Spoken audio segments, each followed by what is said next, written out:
Today, President Zelenskyy delays a Ukrainian counteroffensive. Liz Truss goes to Taiwan, Armenia and Azerbaijan exchange fire, and Trump is criticised for his appearance on a CNN town hall.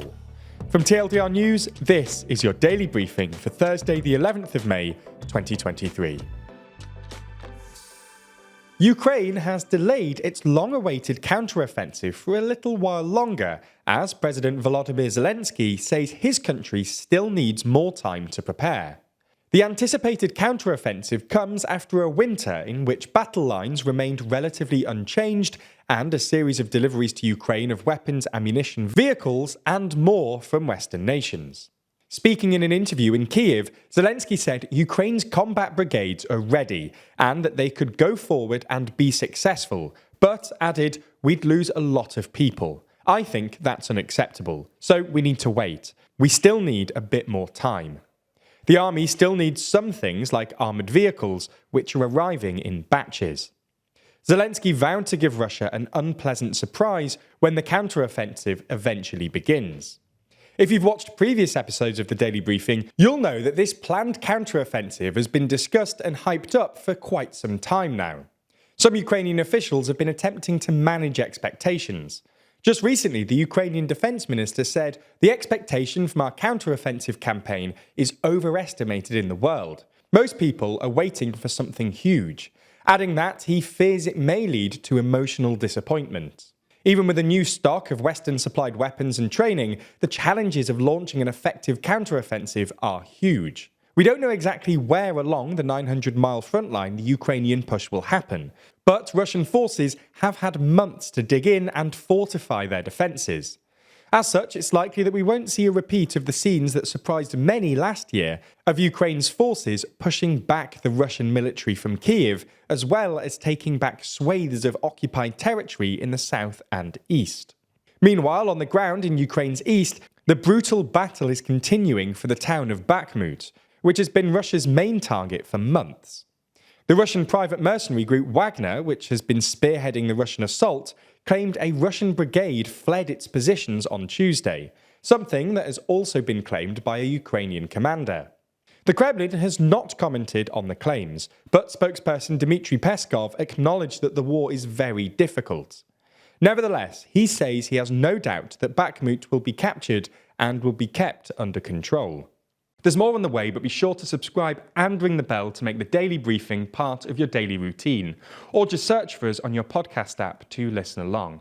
Since her rather disastrous fall from grace, former British Prime Minister Liz Truss appears that she's trying to find a new political purpose.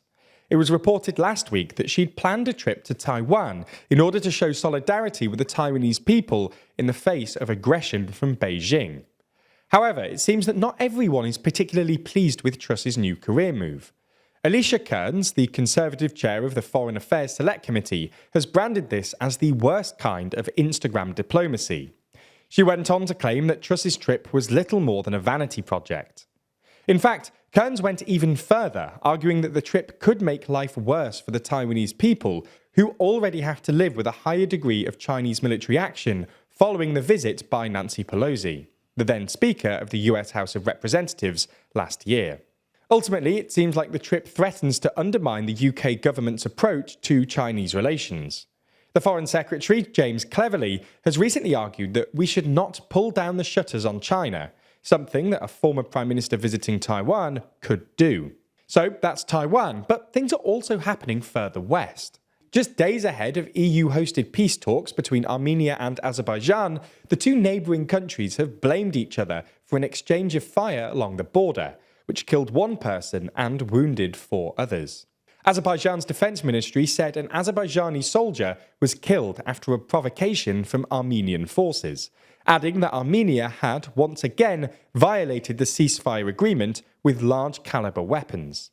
A statement from the Armenian side said that 4 of its own soldiers had been wounded and accused Azerbaijan of prompting the clashes by shooting artillery and mortars at Armenian positions. In a few days' time, Armenia's Prime Minister Nikol Pashinyan and Azerbaijan's President Ilham Aliyev will meet with European Council President Charles Michel for peace talks in Brussels. The talks are part of a push to resolve the two countries' three-day territorial dispute over the majority Armenian region of Nagorno-Karabakh, which is within Azerbaijan.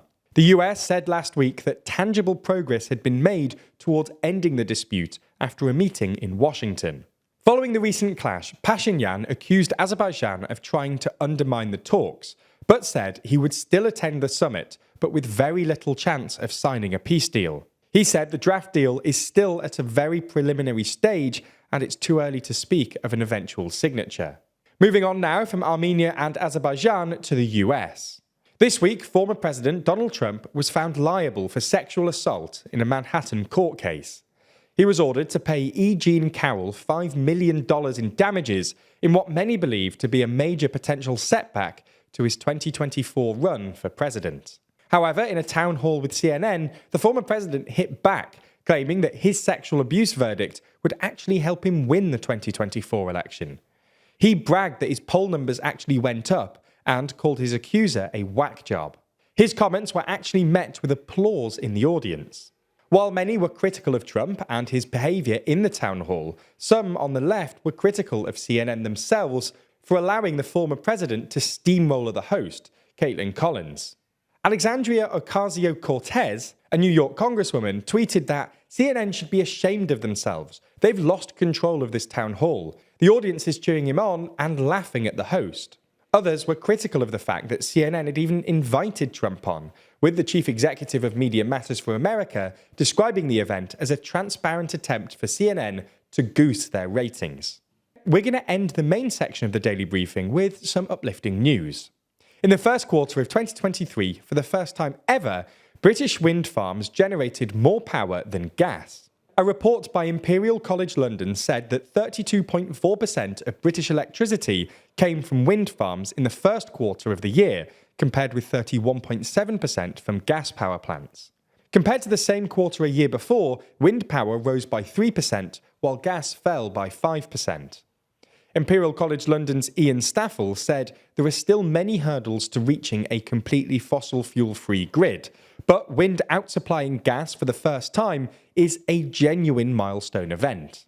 That's all we have time for on YouTube, but the briefing isn't over. That's because Rory quizzes me on this week's news. That is... That's what he would have wanted. I'm back in it, let's go. I'm sure there's a joke to make here, but... Yeah, probably shouldn't though. Yeah. Anyway, cut it. This is hard to watch. In the extended ad-free edition of the Daily Briefing, only on Nebula.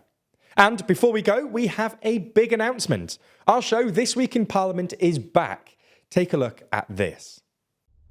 Every week, a lot happens in Parliament. Debate, rage, bills are discussed, and laws are introduced. So it's easy to feel like you don't know what's going on in the chamber. Order! We lift the lid and tell you what happened this week in Parliament.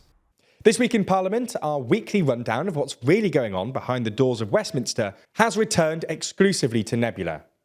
That's the streaming service we're building with a bunch of our creator friends, many of whom you're likely to be already watching. That means that by signing up, you not only get an extended ad-free daily briefing every single day, you also get to watch exclusive and ad-free videos from the best educational creators on YouTube. That's things like Real Life Law's incredible Modern Conflicts, which breaks down contemporary disputes around the world, Neo's Underexposure, which beautifully dives into complex and shadowy topics you've always wanted to know more about, or Extremities from Wendover Productions, which uncovers some of the world's most remote places. All of these are only available on Nebula, just like our extended daily briefings and a whole bunch of other exclusive TLDR content which never comes to YouTube. If you want to sign up, use the link in the description so that they know you came through us. That helps us out a whole lot,